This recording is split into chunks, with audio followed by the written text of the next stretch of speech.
Daily. Taste the Daily.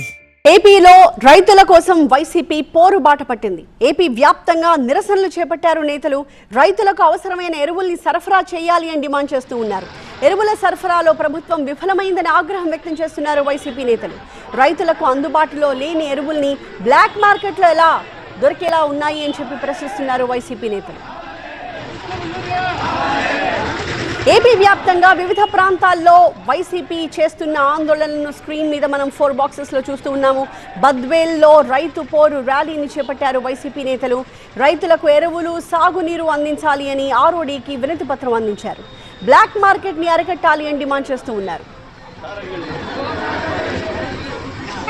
అన్నదాత పోరు కార్యక్రమంలో భాగంగా మచిలీపట్నంలో వైసీపీ శ్రేణులు లక్ష్మీ టాకీస్ నుంచి కలెక్టరేట్ వరకు ర్యాలీ నిర్వహించాయి.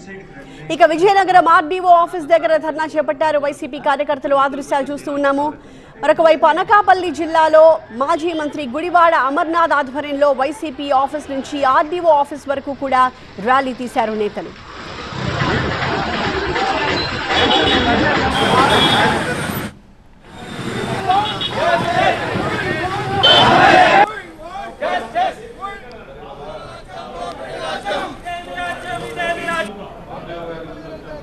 రైతుల అవసరాలను తీర్చడంలో ప్రభుత్వం విఫలమైందని ఏలూరులో మండిపడ్డారు మాజీ ఎమ్మెల్యే అబ్బయ్య చౌదరి.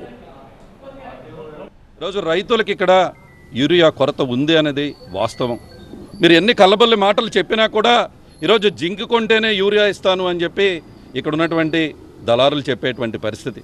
ఈరోజు నిజంగానే ఈరోజు వాయిస్ ఆఫ్ వాయిస్లెస్కి ఇవాళ మేము వచ్చి ఇక్కడ రిప్రజెంటేషన్ ఇస్తున్నామని కానీ అనగానే మీ ఇన్ఛార్జ్ మంత్రివర్యులే రాత్రి వచ్చి ఇక్కడ రివ్యూ మీటింగ్ పెట్టి ఇక్కడ యూరియా మీద సమీక్ష చేయాల్సినటువంటి అవసరం వచ్చింది అంటే తప్పకుండా యూరియా కొరత ఉంది అని చెప్పి ప్రభుత్వం తప్పకుండా యాక్సెప్ట్ చేసింది అని అర్థం ఉంది కదా. నేను ఒకటే కోరుతున్నా, ఎప్పుడైనా ప్రతిపక్షం తన పని తాను చేయాలి, అప్పుడే అధికార పక్షం బాగా పనిచేస్తుంటుంది. ఈరోజు ఇది ఒకటైనా కాదు, ప్రతి దాని మీద మేము వాయిస్ వినిపించాలంటే ఈరోజు వైఎస్ఆర్ కాంగ్రెస్ పార్టీకి మీరు ప్రతిపక్ష హోదా ఇవ్వాల్సినటువంటి అవసరం ఉంది.